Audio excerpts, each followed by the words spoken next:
In April 1945, thousands of German women moved west under orders they barely understood. Some wore uniforms.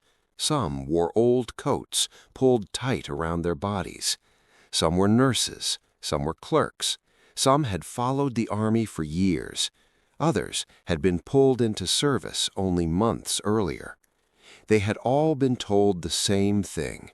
If you are captured by the enemy, expect cruelty, expect hunger, expect humiliation, expect revenge. This belief had been built slowly.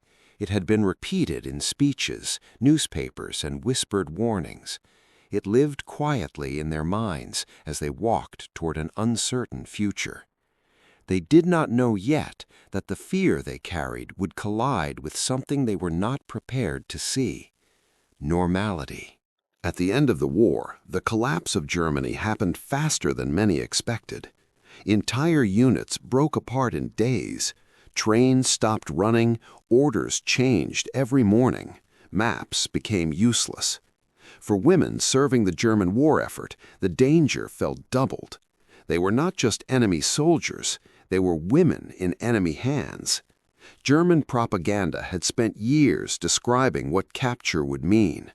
The enemy was painted as wild and vengeful, especially toward women, especially toward those in uniform. Many women later wrote that they feared capture more than death. They feared being shouted at. They feared being stared at. They feared losing all control over their bodies and their dignity. Some carried small knives, not to fight, but for a final choice they prayed they would never have to make. These fears were not always spoken out loud. They lived in the stomach, in the chest, in sleepless nights. As Allied forces moved deeper into Germany, women began to disappear into columns of prisoners. British camps, American camps, French holding areas. The camps were not death camps. They were temporary holding camps for prisoners of war. But to the women arriving there, the difference meant little. They expected punishment. They expected hunger. They expected to be reminded every hour that they were defeated. Most of them had never seen an Allied soldier up close before. Only drawings, only films, only rumors. In training lectures, they were warned not to trust kindness. Kindness, they were told, was only a trap. So when the moment of capture came, many women shut down inside themselves. They stopped asking questions. They stopped hoping. They focused only on surviving the next hour. In one later letter, a former army clerk wrote that she felt as if her body was walking, but her mind was already somewhere else. She did not want to see. She did not want to hear. She only wanted it to be over. The first shock often came not with violence, but with silence. British soldiers stood back. American soldiers smoked cigarettes. Orders were given calmly. No one shouted. No one raised a weapon. The women were searched quickly. Names were written down. Groups were counted. Then they were marched toward camps that looked nothing like what they had imagined. Wooden barracks, wire fences, watchtowers that felt almost empty. Many camps had been built quickly, sometimes only weeks earlier. They were meant to hold large numbers of prisoners until transport could be arranged. The women noticed small details. There were signs in English. There were schedules posted on boards. There were latrines set up in rows. It did not feel chaotic. That made it more frightening, because chaos was something they understood. Order in enemy hands felt unnatural. As they entered the camps, the women were told to wait. They stood in groups. They sat on the ground. They leaned against walls. Hours passed. No one spoke to them much. This waiting became its own form of fear. Many later wrote that they expected something to happen at any moment: a punishment, a speech, a separation. Instead, nothing happened. At first, this felt like a trick. Some women whispered that the calm was temporary. Others warned each other not to relax. One nurse later wrote that she kept her shoulders tight for days, waiting for the blow that never came. The women were eventually assigned to barracks.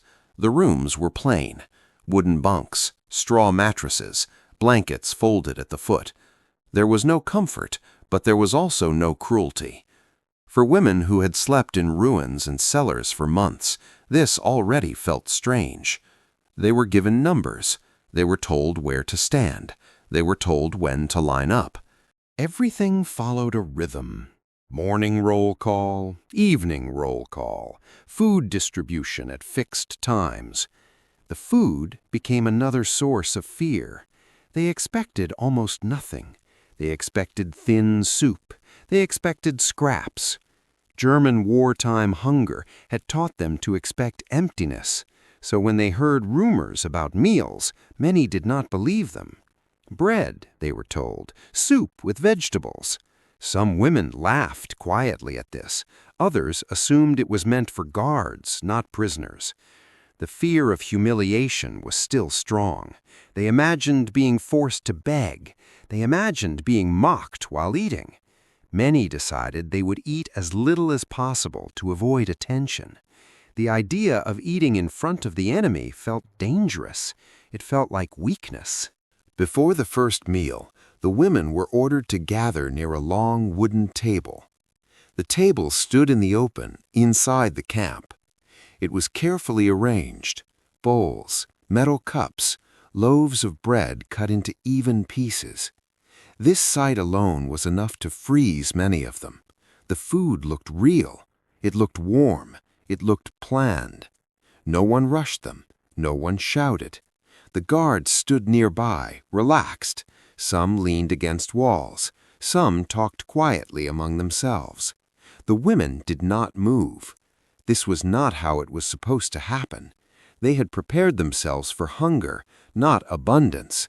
They had prepared themselves for shouting, not calm. Several women later wrote that they felt dizzy at that moment. One said her hands shook so badly she hid them inside her sleeves. Another wrote that she could not understand why the food was just sitting there, untouched, waiting. Their training told them this must be a test. Perhaps the food was poisoned. Perhaps taking it would bring punishment. Perhaps the calm was meant to break them. A former communications worker later wrote that she stared at the bread for a long time and felt ashamed. She had been taught that the enemy was cruel, but the bread looked ordinary, normal. This contradiction created a deep confusion. The women did not speak much. They exchanged looks, small movements of the eyes, questions without words. Should we step forward? Should we wait? Should we refuse? Fear had not disappeared. It had changed shape. Now it was fear of being wrong, fear of misunderstanding the rules, fear of accepting something they were not meant to have. The guards did not rush them. They did not force them forward. This made the silence heavier. Time slowed down. Some women remembered hearing birds. Others remembered the sound of spoons touching metal bowls already laid out. These small sounds felt too peaceful for a prison camp. In later years, many women said this was the moment when something inside them began to crack. Not break, crack. Their beliefs about capture had been clear and simple. Now reality was complicated. The world was not matching the picture they had been shown. But the fear did not disappear. It held on tightly.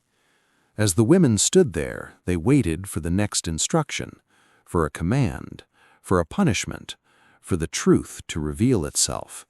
None of them yet understood that this quiet moment would stay with them longer than any shouting ever could.